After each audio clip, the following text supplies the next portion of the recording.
জীবনের শুরুটা ছিল হাসি খুশি আর স্বপ্নে ভরা। খেলাধুলা আর আনন্দে কাটত আমিরুল ইসলামের শৈশব। কিন্তু নবম শ্রেণীতে পড়ার সময় হঠাৎ করেই অসুস্থ হয়ে পড়েন তিনি। চিকিৎসা আর চিকিৎসকদের সব চেষ্টা ব্যর্থ হয়। 2000 সালে সম্পূর্ণভাবে দৃষ্টিশক্তি হারান আমিরুল। ভারতের বেঙ্গালুরের মনিলাল হাসপাতালে অপারেশনে মাথার টিউমার সারলেও চোখের আলো আর ফেরেনি। অন্ধকার জীবনকে নিয়ে বেঁচে থাকার যুদ্ধে নামেন আমিরুল। মনের আলোয় তিনি খুঁজে নিয়েছেন নতুন পথ, নতুন আলো। অন্ধ হলেও তার মেধা ও প্রতিভা অবাক করে সবাইকে।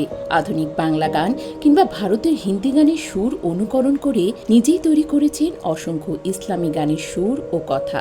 মাত্র 10 সেকেন্ডে ভারতের 30টি রাজ্যের নামও মুখস্থ বলতে পারেন তিনি। এক নিঃশ্বাসে বলতে পারেন কোরআনের 114টি সূরার নাম।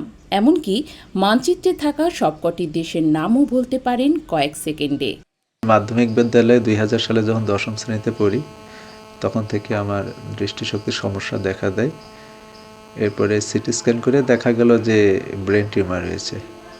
পরবর্তীতে ওই সময় বাংলাদেশে উন্নত চিকিৎসা না থাকার কারণে ইন্ডিয়ায় বেঙ্গালুরু মণিপাল হসপিটালে 2000 সালের 28 আগস্ট সোমবার অপারেশন করা হয়।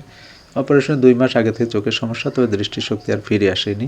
বিগত 2 বছরের মধ্যে আমি প্রায় 100 গান নিজে রচনা করেছি।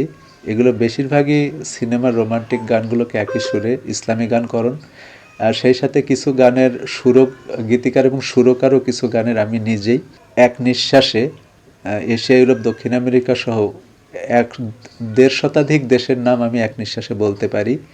আর পবিত্র কোরআনে 114টা সূরার নাম আমি এক নিঃশ্বাসেই বলতে পারি। 64 জেলার নাম বলতে আমার মাত্র 12-13 সেকেন্ড সর্বোচ্চ সময় লাগে।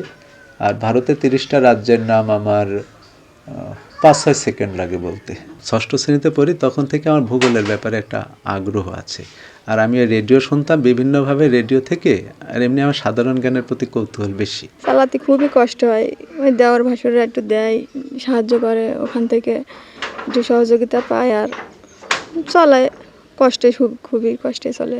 আমার ছেলে ভালোই আগে ছিল, শোনা এরম হয়ে খুবই সমস্যার মধ্যে আছে। ওই ছেলেরা টুকটাক করে চালায়, নিজেরও চালায়, এমনি এমনি চলছে। ওর বাপ মার বাড়ির তো কিছু দেয়, ভাইরা বাপ মার সাহায্য মাঝে সবাই করি কী করব।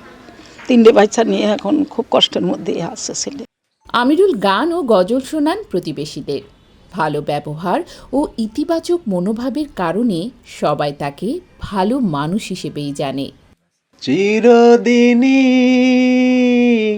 কেউ রবে না, হবে কবর শেষ ঠিকানা। চিরদিনই কেউ রবে না, হবে কবর শেষ ঠিকানা। এসেছি ভবে যেতে হবে, দুনিয়ারি মায়া ছাড়ি। সঙ্গী সঙ্গী রবে না কোনো সঙ্গী। তো আমরা সাময়িকভাবে যতটুকু পারি, যখন যেভাবে আসে তখন এদের আমরা আর্থিক সাহায্য এবং ভিজিডি ভিজিএফের মাধ্যমে যতটুকু পারি আমরা সহযোগিতা দিচ্ছি। কিন্তু এককালীন এত বড় ডোনেশন করার মতন অবস্থা ইউনিয়ন পরিষদের ফান্ডে থাকে না।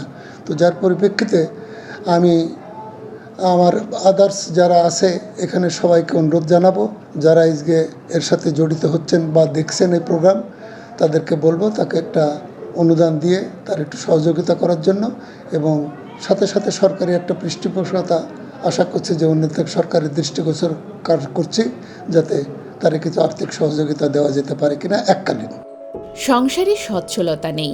ঝিনাইদহ সদর উপজেলার হলিধানি গ্রামের আমিরুল ইসলামের দিন কাটছে স্ত্রী, 2 কন্যা আর 1 ছেলেকে নিয়ে।